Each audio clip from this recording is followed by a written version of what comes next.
ना वफा होगी ना वफा की बात होगी, अब जो भी होगी भाई एग्जाम के बाद होगी। Hello students, welcome back to my channel Shubham lecturer. तो स्टूडेंट, आज का ये वीडियो क्लास 12 बायोलॉजी का अब तक का सबसे इंपॉर्टेंट वीडियो है। बायोलॉजी एक ऐसा सब्जेक्ट जो ना तो बहुत ज्यादा इजी होता है हिंदी की तरह, ना बहुत ज्यादा टफ होता है फिजिक्स की तरह, और इसको तैयारी करना बहुत ही आसान होता है। तो आज मैं आपको बताऊंगा कि आप क्लास 12 बायोलॉजी की तैयारी मात्र 1 महीने में कैसे करेंगे। मात्र 30 दिनों में पढ़कर आप पूरे बायोलॉजी की तैयारी कैसे करोगे। अगर आपने बायोलॉजी में अब तक कुछ नहीं पढ़ा है या बहुत कम पढ़ा है ना, और आपको बायोलॉजी का बी भी नहीं आता, तो ये वीडियो आपके लिए सबसे ज्यादा इंपॉर्टेंट है। ठीक है, आज हम जानेंगे कि 30 डेज यानी कि 4 वीक्स, 30 डेज मतलब 1 महीने में कितने हफ्ते होते हैं, 4 हफ्ते, और कितने घंटे होंगे, 720 घंटे। सिर्फ इतने समय में पढ़कर हम बायोलॉजी में 70 आउट ऑफ 70 कैसे लेकर आएंगे। तो ये वीडियो सबसे ज्यादा इंपॉर्टेंट है। कुछ स्टूडेंट कहते हैं सर जी हमारे बायोलॉजी में भी क्या 100% फिक्स टॉपिक हैं। जी हां, 100% मैं नहीं कह सकता, लेकिन 70% 80% फिक्स टॉपिक होते हैं, वो भी अभी हम डिस्कस करेंगे। पूरे बायोलॉजी के बुक का आज हम ऑपरेशन करेंगे, कैसे तैयारी करनी है वो भी हम आपको बताएंगे। कुछ बच्चे कहते हैं सर जी बायोलॉजी में इंपॉर्टेंट चैप्टर कौन कौन से हैं जिससे सबसे ज्यादा नंबर के क्वेश्चन आते हैं, वो भी हम जानेंगे। और सबसे इंपॉर्टेंट क्वेश्चन, कुछ स्टूडेंट जो अब तक अच्छे से नहीं पढ़े हैं ना, उनके मन में एक ही क्वेश्चन रहता है, सर जी क्वेश्चन बैंक हम खरीद लें और क्वेश्चन बैंक से ही तैयारी करें तो क्या हम बायोलॉजी में 70 में 65 प्लस ला सकते हैं। तो आज सारे डाउट को मैं क्लियर करने वाला हूं। सिर्फ 1 महीने में पूरे बायोलॉजी की तैयारी करने का एक रोड मैप मैं आपको बताऊंगा। चलिए भैया देखते हैं। सबसे पहले ये जान लो, सबसे इंपॉर्टेंट और सबसे बेसिक चीज देखो, हमारा जो बायोलॉजी है ना, इसमें सिर्फ 2 चीजें होती हैं। जैसे फिजिक्स में आपके क्या क्या था, टॉपिक था, न्यूमेरिकल था, फार्मूला था और डेरिवेशन था। केमिस्ट्री में टॉपिक था, रिएक्शन था, और उसके बाद में न्यूमेरिकल था, फार्मूला था। लेकिन बायोलॉजी में सिर्फ आपके टॉपिक्स होंगे, जैसे जो आपके बायोलॉजी के चैप्टर में होते हैं सारे टॉपिक ही होते हैं, ठीक है, और फिगर्स होंगे, यानी कि आपको फिगर भी बनाने को दिया जाता है। अब पूरे बायोलॉजी के बुक के 75 जो मोस्ट इंपॉर्टेंट टॉपिक थे ना, उनको मैं आपको पहले ही बता चुका हूं। पूरे बायोलॉजी के बुक के 75 ऐसे टॉपिक, अगर आपने वो टॉपिक पढ़ ले भैया 70 में 70 लेकर आओगे। और इन 75 टॉपिक को अभी हम लास्ट में डिस्कस भी करेंगे। लास्ट में मैं आपको ये पूरे 75 टॉपिक बताऊंगा, बस वीडियो को लास्ट तक देखना, ठीक है। पहले मैं बता दूं तैयारी कैसे करनी है। सबसे पहली चीज आपको क्या करनी है, देखो ध्यान से।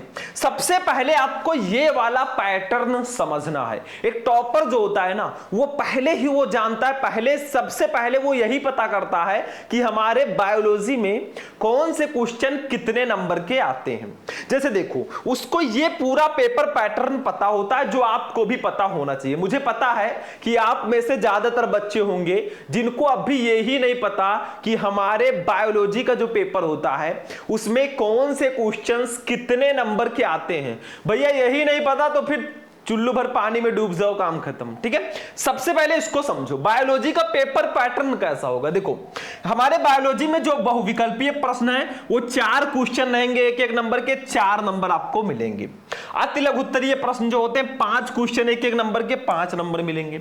लघु उत्तरीय प्रश्न आपके 2 टाइप के आते हैं, एक 2 नंबर वाले, एक 3 नंबर वाले। तो 2 नंबर वाले जो क्वेश्चन है वो 5 क्वेश्चन रहेंगे, 10 नंबर मिलेंगे। और लघु उत्तरीय प्रश्न 3 नंबर वाले जो होंगे, मतलब लघु उत्तरीय प्रश्न सेकंड, दूसरे टाइप का, ठीक है, ये 12 क्वेश्चन रहेंगे, 3-3 नंबर के, 36 नंबर मिलेगा। सोचो, अब यहीं पे हमारा दिमाग आपका लगना चाहिए कि सिर्फ लघु उत्तरीय प्रश्न 3 नंबर वाले जो हैं वो 36 नंबर के पूछे जाते हैं। अब आप एक दिमाग लगाइए भैया कि सबसे ज्यादा ध्यान हमें इसी पर देना है। उसके बाद में विस्तृत उत्तरीय प्रश्नों की बात करें तो 3 क्वेश्चन 5 नंबर के 15 नंबर के आएंगे। तो हमारी अदालत जो है भैया इस नतीजे पर पहुंची है ना कि जो सबसे ज्यादा नंबर के क्वेश्चन आते हैं वो 3 नंबर वाले क्वेश्चन लघु उत्तरीय प्रश्न आते हैं। सोचो 36 नंबर के, यानी कि 70 नंबर का पेपर होता है, 36 नंबर का सिर्फ 3 नंबर वाला लघु उत्तरीय प्रश्न होगा। आधे से ज्यादा नंबर, 36 70 का आधा 35 होगा और 36 नंबर का आता है।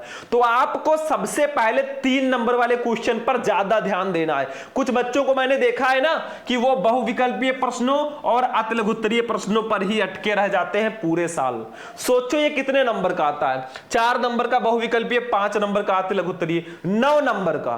कुछ बच्चे बस इसी में अटके रह जाते हैं, यही सबसे बड़ी गलती है। आपको सबसे पहले 3 नंबर वाले लघु उत्तरीय प्रश्नों को टारगेट करना है, फिर आपको 5 नंबर वाले विस्तृत उत्तरीय प्रश्नों को टारगेट करना है, फिर 2 नंबर वाले लघु उत्तरीय प्रश्नों को टारगेट करना है। आपको जो सबसे ज्यादा नंबर के पूछ जाते हैं ना, पहला गोली उसी पे चलाओ, ठीक है, बाकी जो होगा देखा जाएगा। तो ये पैटर्न सबसे पहले आप दिमाग में रख लो, इसका स्क्रीनशॉट ले लो और आज ही जान जाना कि हमारे बायोलॉजी में कौन सा क्वेश्चन कितने नंबर का आता है, और 3 नंबर वाले क्वेश्चन को पढ़ना आज ही से स्टार्ट कर देना, नहीं तो बाद में रोना पड़ेगा।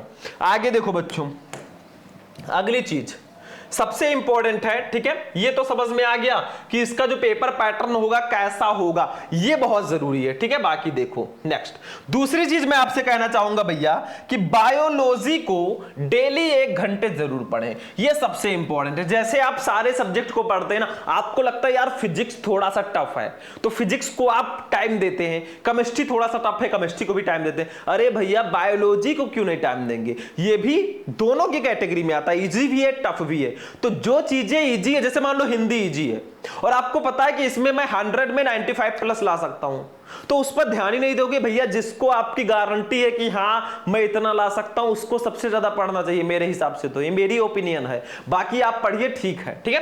तो आपको एक प्रॉपर टाइम टेबल बनाना है जो मैंने बताया था। अब देखो भैया, अब समय बहुत ज्यादा नहीं है, इंपॉर्टेंट क्वेश्चंस पर आपको डिपेंडेंस रहना है, तो आपको एक प्रॉपर टाइम टेबल बनाना ही होगा इंपॉर्टेंट क्वेश्चंस के लिए। तो आप एक टाइम टेबल ऐसे बना देना भैया, इधर साइड में लिख देना सब्जेक्ट, ठीक है, और इधर लिख देना टाइम, कौन सा सब्जेक्ट कितने टाइम पढ़ना है। और हर एक सब्जेक्ट को मैं तो यही कहूंगा आपसे कि जितने भी सब्जेक्ट है 5 1-1 घंटे सबको बराबर पढ़ो। उसके बाद अगर आपके पास टाइम बचता है, आप अपने वीक सब्जेक्ट को टारगेट करो, जो आपको लग रहा है कि हाँ ये सब्जेक्ट मेरा थोड़ा सा कमजोर है, उस पर तब आप टारगेट करो, ये ध्यान रखना, ठीक है। तो एक प्रॉपर टाइम टेबल बनाओ, टाइम सबको देना है। उसके बाद तीसरी चीज, मोस्ट इंपॉर्टेंट क्वेश्चंस का एक नोट्स जरूर बनाएं। सबसे इंपॉर्टेंट चीज, मैंने आपको पूरे बायोलॉजी के 75 मोस्ट इंपॉर्टेंट टॉपिक बताए, इसको आपको जरूर पढ़ना है। अभी मैं लास्ट में भी बता दूंगा, ठीक है, बहुत डीप नहीं लेकिन हाँ बता दूंगा, ठीक है। अब आपको क्या करना है, देखो मोस्ट इंपॉर्टेंट क्वेश्चन का एक नोट्स आपको बनाना है। पहले तो आप हर एक चैप्टर के मोस्ट इंपॉर्टेंट क्वेश्चंस को ढूंढ कर पढ़िए, ये सबसे ज्यादा इंपॉर्टेंट है। मैं यहीं पे बता देना चाहता हूं, आप क्या कीजिए, बायोलॉजी का पेपर उठाइए, बायोलॉजी का बुक उठाइए और फर्स्ट चैप्टर है उसके जितने भी इंपॉर्टेंट क्वेश्चन है सबको पढ़िए। उसमें जितने भी इंपॉर्टेंट क्वेश्चन है सबका एक लिस्ट बनाइए, उसको पढ़िए, फिर उसका आप लोग नोट्स बनाइए, ठीक है। तो सबसे पहली चीज, आप मोस्ट इंपॉर्टेंट क्वेश्चन आंसर को इस चैप्टर वाइज जरूर पढ़ें, फिर उसका आप लोग चैप्टर वाइज नोट्स बनाएं, ये बहुत जरूरी है। नोट्स क्यों जरूरी होता है? शॉर्ट नोट इसलिए जरूरी होता है कि जब आप कोई भी इंपॉर्टेंट क्वेश्चन पढ़ोगे, उसका नोट्स बनाओगे ना, तो आप जब भी बोर्ड एग्जाम आपका आएगा उठाकर पढ़ लोगे, पूरा रिवीजन हो जाएगा। या कभी भी बीच में मन किया भैया चलो रिवाइज कर लेते हैं, भाई रिवीजन मस्ट है। रिवीजन नहीं करोगे, आप कितना भी टॉपिक अच्छे से पढ़ लो भूल जाओगे मेरे भाई। तो जो भी पढ़ो उसका एक नोट्स बनाओ ताकि बाद में रिवीजन कर सको और प्रॉब्लम ना रहे। और सबसे इंपॉर्टेंट बात भैया, मैं आपको सारे सब्जेक्ट का इंपॉर्टेंट नोट्स देता हूं। मैंने सारे नोट्स बनाए हैं, आपके लिए तैयार कर रखे हैं। उसमें आपको करना क्या है, बस प्ले स्टोर पे जाना है, शुभम लेक्चरर सर्च करना है, ठीक है। मेरा ऐप आ जाएगा, डाउनलोड कर लेना, रजिस्टर कर लेना। उसमें मेरा एक क्रैश कोर्स है, उस क्रैश कोर्स में आपको सारे इंपॉर्टेंट नोट्स, ठीक है, सारे के सारे important notes, important videos previous year paper, model paper, viral paper, सब उसमें मैं देता हूं बहुत ही कम फीस में। तो आप लोग जाकर उस क्रैश कोर्स को ज्वाइन कर लीजिए, सारे नोट्स आपको मिल जाएंगे, बनाने की जरूरत ही नहीं है, आप प्रिंट भी कर सकते हैं और आपको व्हाट्सएप के द्वारा नोट्स और वीडियोस भी मैं दूंगा। ऐप पे तो दूंगा ही, व्हाट्सएप पे भी दूंगा, साथ में मैं आपसे डेली वार्तालाप भी करूंगा। तो आपको करना क्या है भैया, अगर आपको ज्वाइन करना या नोट्स चाहिए तो इस नंबर पे कांटेक्ट करना 9918332305, ये मेरा कांटेक्ट नंबर है। इस पर कॉल या मैसेज करके आप हमसे क्रैश कोर्स के बारे में पूछ सकते हैं। सारे नोट्स अगर मैंने प्रिपेयर कर दिए भाई, आप लोग जाकर जरूर ले लीजिएगा, ठीक है। तो ये आप लोग फटाफट कांटेक्ट कीजिए हमसे। चलो अगली चीज भैया, चौथा, सेल्फ स्टडी और रिवीजन जरूर करें। भाई आप कुछ भी पढ़ते हो, मान लीजिए आप स्कूल गए, कोचिंग गए, वहां पे पढ़ाई की, अब घर पे अगर आप आकर खुद से नहीं पढ़ोगे ना, काम नहीं होगा। एक टीचर जो होता है ना, एक टॉपिक के एक न्यूमेरिकल बता देगा, वो कहेगा बाकी आप कर लेना। अब आप घर पे आके पढ़ाई ही नहीं कर रहे हो, सेल्फ स्टडी नहीं कर रहे हो, कुछ नहीं होने वाला मेरे भाई। कितने भी स्कूल में पढ़ लो, कितना भी कोचिंग में पढ़ लो ना, जो आप घर में पढ़ने में मजा है वो बाहर नहीं मिलेगा। तो घर पे आकर रिवीजन और सेल्फ स्टडी जरूर करें। जो भी आप पढ़ रहे हैं उसको रिवाइज करते रहें, ना डेली सही तो हर हफ्ते आपको रिवीजन करना है। और रिवीजन करने के लिए आप नोट्स जरूर बना लेना, ये ध्यान रखना। इसके बाद में अगली चीज है भैया, क्वेश्चन बैंक से भी पढ़ाई करें भैया। ये मैं आपको पर्सनली कह रहा हूं, क्वेश्चन बैंक लेना चाहिए। आप क्वेश्चन था सबसे स्टार्टिंग में, क्या क्वेश्चन बैंक से पढ़कर हम 95% ला सकते हैं? बिल्कुल ला सकते हैं, बस मेहनत होनी चाहिए। क्वेश्चन बैंक और बुक दोनों के मिक्सअप से आप पढ़िए, ठीक है। कुछ क्वेश्चन बैंक्स के नाम मैंने दिए, विद्या क्वेश्चन बैंक, मास्टरमाइंड, अवतार, राजीव। कुछ बच्चे कहते हैं सर जी कौन सा प्रकाशन ले? अरे भैया जो आपको अच्छा लगे, आप दुकान पे जाइए, जो आपको बेटर लगे, जो सरल भाषा में लगे उसी को ले लीजिएगा, बस इतना मैं कहना चाहूंगा। लेकिन लीजिएगा जरूर, क्योंकि इसमें जो पिछले साल के क्वेश्चन होते हैं वो सारे दिए रहते हैं। समझ लो ये प्रीवियस ईयर क्वेश्चन पेपर का पिटारा है विथ आंसर, ठीक है। अगली चीज, प्रीवियस ईयर पेपर और मॉडल पेपर को जरूर सॉल्व करें भैया। जो पिछले साल के पेपर से उसको भी देखिए, एक आइडिया मिलेगा कौन सा क्वेश्चन कहां से आता है। मॉडल पेपर को भी सॉल्व करते रहिए, बहुत ज्यादा जरूरी है। तो ये दोनों काम आप जरूर कीजिएगा, ठीक है। प्रीवियस ईयर पेपर और मॉडल पेपर को सॉल्व जरूर करना। तो ये तो कुछ टिप्स एंड ट्रिक्स थे जो मैंने आपको बताया कि हाँ भैया पढ़ लेना, ठीक है। अब मैं आपको बताऊंगा कैसे तैयारी करना, मैंने बता दिया। अब पूरे बायोलॉजी के जो 75 सबसे इंपॉर्टेंट टॉपिक है ना, वो मैं आपके लिए लेकर आया हूं। मैंने सोचा क्यों ना इसी में ऐड करके बता दूं, ताकि बाद में आपको पछताना ना पड़े। इनका भी पीडीएफ हमारे ऐप पे आपको मिल जाएगा, ठीक है। तो देखो 75 टॉपिक पूरे बायोलॉजी के चैप्टर 1 से लेकर चैप्टर 13 तक पूरे टॉपिक मैंने लिखे हैं जो बहुत ज्यादा इंपॉर्टेंट है। ये आपके लिए रामबाण सिद्ध होंगे, ठीक है। तो चलो मैं बताता हूं भैया। सबसे पहले हम फर्स्ट चैप्टर पुष्पी पौधों में लैंगिक जनन की बात करेंगे। तो इसमें कौन सा चैप्टर, कौन से टॉपिक इंपॉर्टेंट है, मैं चैप्टर का नाम आपको बता दूंगा जैसे ही चैप्टर चेंज करूंगा। तो ये है पुष्पी पौधों में लैंगिक जनन। इसमें देखो क्या क्या पढ़ना है। मैं बहुत ज्यादा डीप नहीं जाऊंगा, क्योंकि देखो इस पर मैं पहले ही आपको वीडियो प्रोवाइड करा चुका हूं। आप लोग सर्च करना class 12 biology important topic Shubham lecturer, आपको वीडियो मिल जाएगा, उसको जाकर देखना। बाकी यहां पर मैंने भी बता रखा है, देख लो। तो फर्स्ट चैप्टर में आप अपरिपक्व परागकोश का चित्र बनाना सीख जाना। परिपक्व परागकोश का चित्र, आवृत बीजी बीजांड का चित्र, परागण क्या है, द्विनिषेचन क्या है, ये सब टॉपिक आपके फर्स्ट चैप्टर में बहुत ज्यादा इंपॉर्टेंट है। आप लोग स्क्रीनशॉट ले लो, मैं साइड में हो जाता हूं, ठीक है। इसके बाद में अगला टॉपिक है बच्चों अनिषेक फलन, लघु बीजाणु जनन, गुरु बीजाणु जनन। ये इतने टॉपिक जो थे ना हमारे फर्स्ट चैप्टर पुष्पी पौधों में लैंगिक जनन से बहुत ज्यादा इंपॉर्टेंट है। मैं आज टॉपिक का नाम बता रहा हूं, सारे नोट्स कर लेना। ये कोई फालतू की टॉपिक नहीं है। किसी भी बायोलॉजी के टीचर से जाकर पूछोगे, कहेगा बेटा ये टॉपिक बहुत इंपॉर्टेंट है, ठीक है। चलो दूसरा चैप्टर मानव जनन पे आ जाते हैं। देखो इसमें आवर्त चक्र बहुत इंपॉर्टेंट है भैया, जो महिलाओं में होता है, अंडाणु जनन, शुक्राणु जनन, ये सब आप लोग पढ़ लेना चैप्टर 2 में। स्क्रीनशॉट ले लो फटाफट, ठीक है। फिर चैप्टर नंबर 3 पे आते हैं जनन स्वास्थ्य पे। इसमें आप मनुष्य में यौन संचारित रोग पढ़ लेना, जो एसटीडी होते हैं, सेक्सुअल ट्रांसमिटेड डिजीज, परिवार नियोजन के बारे में पढ़ लेना चैप्टर 3 में। चैप्टर 4 पे आते हैं वंशागति और विविधता के सिद्धांत। देखो इसमें मैंने मोस्ट इंपॉर्टेंट टॉपिक को लिए हैं, टॉपिक्स और भी हैं, उसको भी पढ़िएगा मैं कहूंगा, लेकिन इनको जरूर पढ़िएगा, ठीक है। इसमें वंशागति एवं विविधता के सिद्धांत चैप्टर 4 में आप आनुवांशिक रोग पढ़ लेना, प्रभाविता और अप्रभाविता प्रभाविता, बहुत इंपॉर्टेंट चैप्टर है ये, एक संकर और द्विसंकर अपूर्ण प्रभाविता, ठीक है।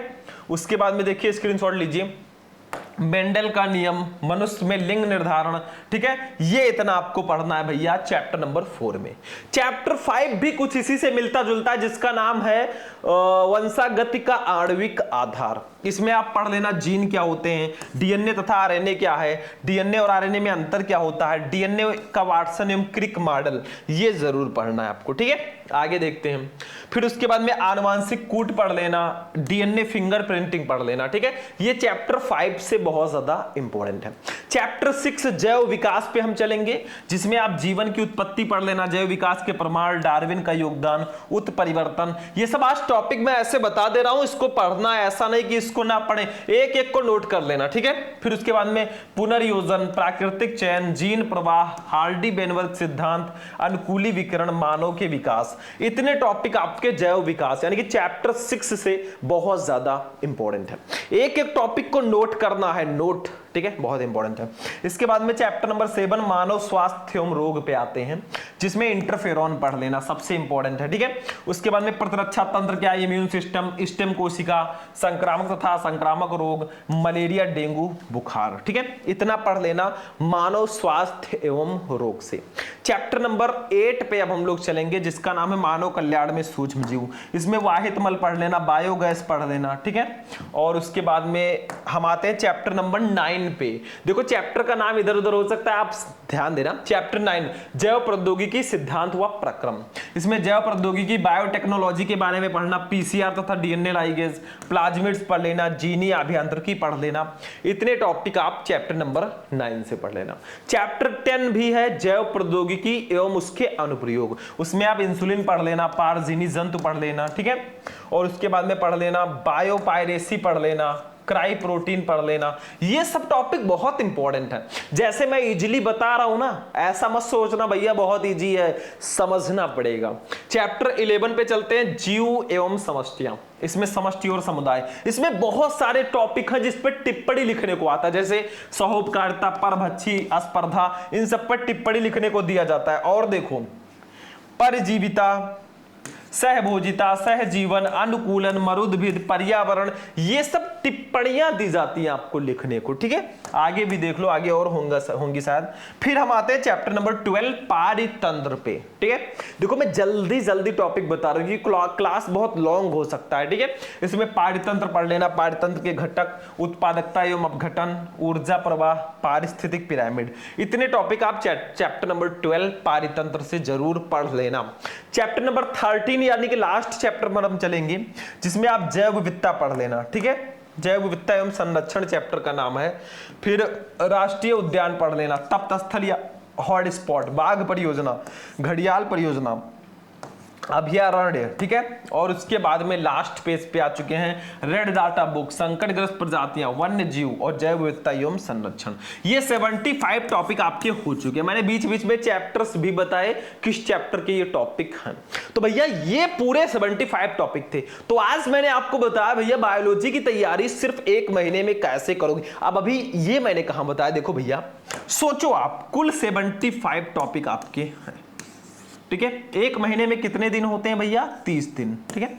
तो अगर आप सोचो डेली अगर आप लोग 30 दिन होते हैं, अगर डेली 3-3 टॉपिक पढ़ो तो 90 टॉपिक आपके हो चुके हैं, यानी कि 30 दिन में आपकी पूरी तैयारी हुई कि नहीं। सिर्फ एक दिन में 3 टॉपिक का अगर आप टारगेट रखते हो तो भैया 30 दिनों में आप 90 टॉपिक बहुत आसानी से कवर कर सकते हो, जबकि आपके बायोलॉजी में कुल 75 टॉपिक हैं, ठीक है। बाकी आप एक्स्ट्रा पढ़ लेना। तो ये वीडियो आपको कैसा लगा, वीडियो पसंद आया बस वीडियो को लाइक कर देना, चैनल को सब्सक्राइब भी कर लेना। हम चलते हैं भैया, फिर मिलेंगे किसी नेक्स्ट वीडियो में नेक्स्ट टॉपिक के साथ। तब तक के लिए जय हिंद।